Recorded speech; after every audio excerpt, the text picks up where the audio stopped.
handiti love inofanirwa kunge iri unconditional.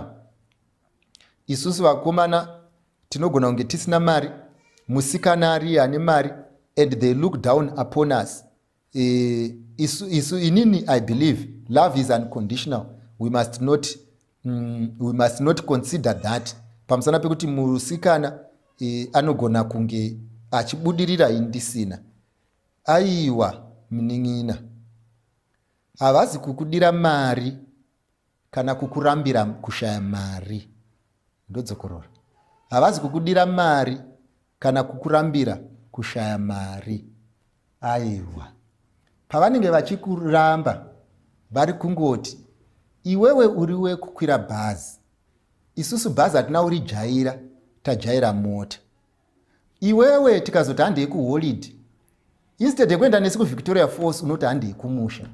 Saka ndozva vari kukurambira. Havasi kukurambira kuti hauna mari, vari kungokurambira kuti vanoziva kuti type yevanhu vakaita sewe inogona kuzoredusa standard kudarika yavanoziva.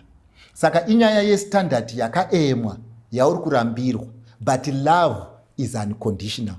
Therefore kana tichiti iri unconditional, tinoreva kuti vanhu vanoda munhu zviri unconditional hazvireve kuti vane brain dzisingapanane moto. Brain dzinenge dzichingotaurawo kuti izvi handizozvigoni, iyi ndima iyi handizoigoni, kuzoenda kubocha kunosakura handizozvigoni, kuzoswera ndakamirira malifts pakona inini handizozvigoni, ndiri zvangu munhu wemota. Zvekuzonzi ndinzi no makeup handiiti, iyo iriyo yandajaira, ini handizozvigoni. Zvekuti tizorara 5 days a week tichiseva nemunyu, tozodya musi wesabata nemuriwo, inini handizozvigoni. Saka sezvo ndisingazvigoni, rega ndisiyane nevanhu ava ndisazovaisa pamuyedzo wekunonditsvagira nyama vasina plani yekuitsvaga. Ndo zvingoripo chete mnin'ina. Havasi kukutarisirai pasi, vari kukurespektai stereki, ende pfungwa yenyu kuratidza kuti vari kukurespektai, ndosaka vari kukusiyai makadaro kuti musatozombonetseka nekunetswa kuti handei kuholiday, nekunetswa kunzi tenga mota, nekunetswa kunzi bharadhara DSTV, nekunetswa kuti handei tinogara kuGanhill, nekunetswa kuti handei tinogara kuBorodale. Vari kunyatsoona kuti hatidi kumbokunetsai baba munini. Saka vari kukusiyai makadaro kuti imimi mukwanise kuramba muriko kugeto, muchigara pamabridge, muchitaura nyaya, muchiita zvese, because iwo upenyu hwebridge hunozovatiremerei. Ndo zvoga zviripo mun'ina. Mwari akuitirei zvakanaka. Ngatinamatei.